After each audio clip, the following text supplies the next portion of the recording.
Are you curious what AI means for your cloud career? That's what we'll talk about today on Cloud Perspectives.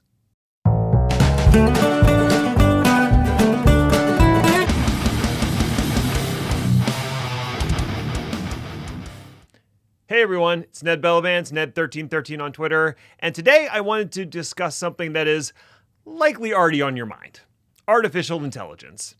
And specifically, how it's going to be the main driver of innovation in the cloud now and beyond for the foreseeable future. But first, let's start with a little bit of background. The tech world, and honestly the world at large, we're facing some major challenges at the moment, and those are going to drive changes in how we consume and operate the public and private cloud.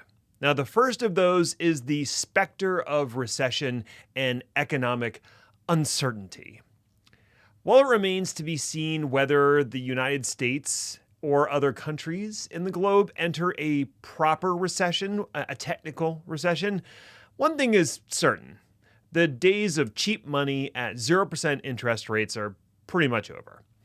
Cash is getting more expensive to borrow, companies are looking for ways to cut costs, and that has resulted, unfortunately, as we've seen many times, in a lot of layoffs happening at companies both big and small. The reduction in staff has put the onus on the remaining employees to do more with less. And those folks are in turn looking at technology to help bail them out of the situation. Now, at the same time, we've got the finance folks who are reviewing the books and discovering, wow, cloud costs? Those are a major expense. And they're looking for ways to cut or reduce those costs. Now, hiring an army of consultants or a full-time staff of cloud cost analysts is not really an option given the current economic climate, so they are also turning to technology to provide the necessary insight to try to reduce that cloud bill. Now, there's also been a major rise in cybercrime and ransomware attacks. After all, if you can't be employed legitimately, you might as well get funds illegitimately. Now, even those with cyber insurance are finding out that insurance companies are not covering the costs of the attacks and are being much more selective about who they'll actually insure in the first place. This is driving companies to look for ways to reduce their attack surface and protect their data.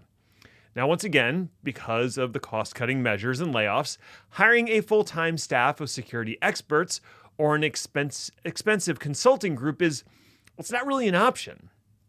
So again, technology is being looked to as a solution. That's three different areas where technology is hopefully going to provide some answers.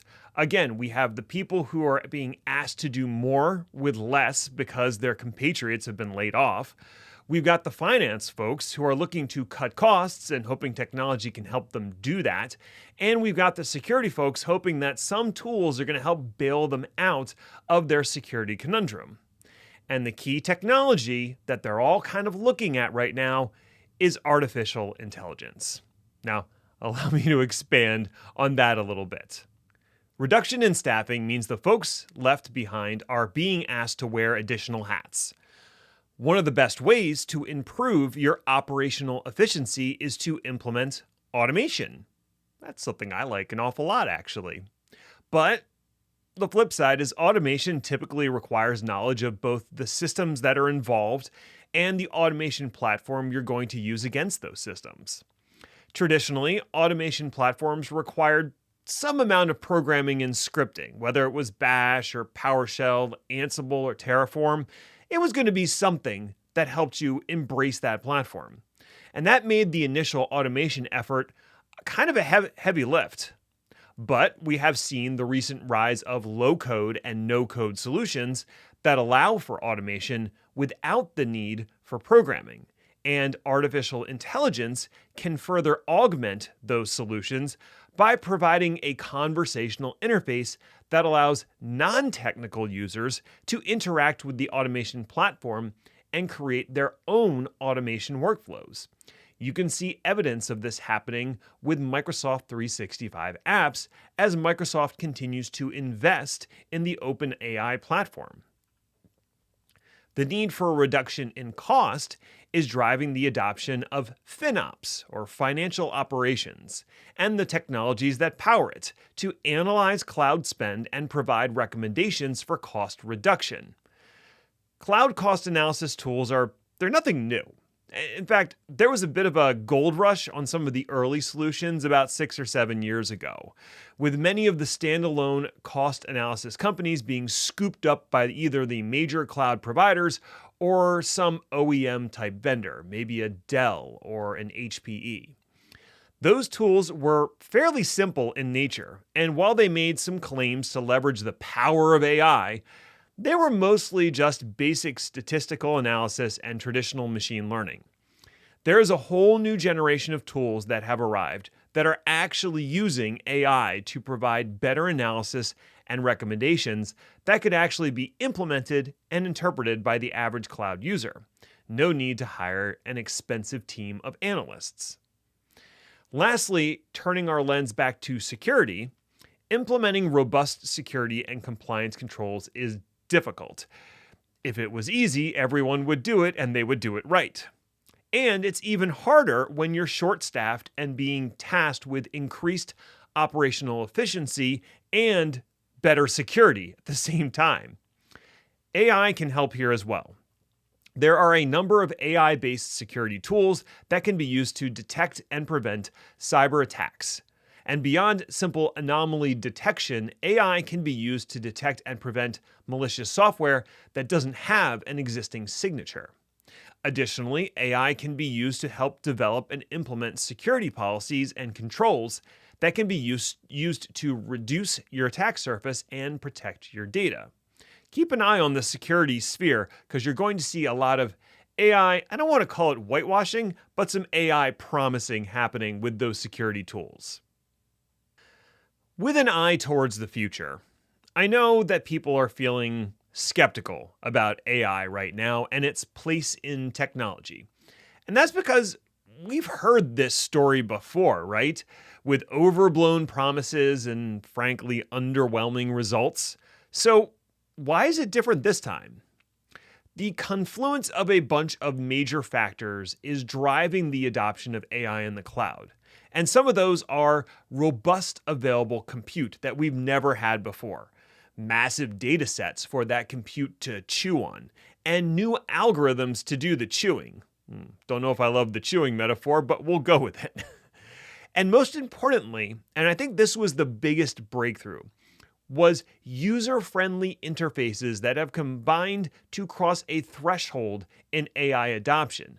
The rollout of ChatGPT and things like Midjourney and DALL-E allows the average person to interact with AI in a way that feels comfortable. And I think we're just at the beginning of an S-curve shaped explosion of AI adoption. You could kind of think of it as the overnight success that's taken 20 or 30 years to achieve. There has been a ridiculous amount of investment in AI over the last decade, with Microsoft spending something like $10 billion on OpenAI, and now we are seeing the fruits of all that labor and investment. Which could beg the question, what does all this mean for you, the technology professional, the cloud architect, the DevOps engineer? How is AI going to impact your day-to-day? So for starters, AI is going to help make some of the drudgery of our day-to-day work easier. But bear in mind, it cannot replace the context, experience, and specialized knowledge that you carry in your head. If you give ChatGPT a prompt to write about anything technology related, you'll quickly spot some glaring inaccuracies. And that's because it lacks that specialized knowledge and experience that you carry with you. So in a sense, AI will be able to provide a rough draft or a passable first effort that you might get out of a junior admin. But that effort still needs to be vetted, corrected, and amended to be in any way useful. As a technology professional, your deep experience in a specific area or general knowledge of enterprise architecture will continue to be incredibly valuable. AI will help you be more efficient, but it cannot replace you. Secondly, AI is going to make the technology we use more accessible to the average user. I equate the introduction of consumer-level AI to that of the smartphone revolution 15 years ago. The iPhone effectively put a supercomputer in every person's pocket and, even more critically, made the technology easy to use. That revolution informed consumer and enterprise products and design for the next decade. With the public now becoming familiar with interactive AI experiences, they are going to demand the same features out of enterprise products and software. The next generation of enterprise software is going to be designed with AI in mind and AI integrated, and it's going to be more accessible to the average user. So what can you take from this? What's the practical advice of holding all this knowledge in your head? First, learn about artificial intelligence and the implementations that are out there today.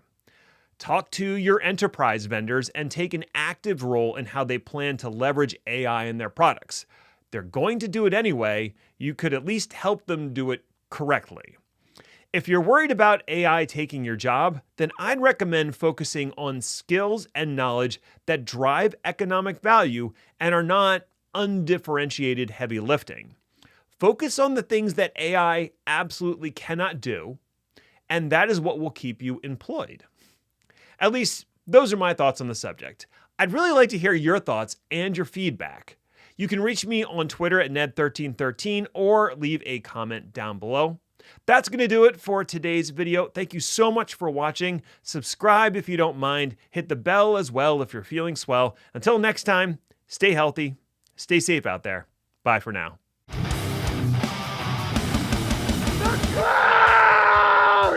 So I just got some exciting news a couple days ago. I have been renewed as a HashiCorp ambassador for the 4th year running. Been an ambassador since the beginning of the program, and I'm feeling pretty good about that. If that's something you're interested in, definitely check out the ambassador program, especially if you're active in HashiCorp community and products. All right, bye.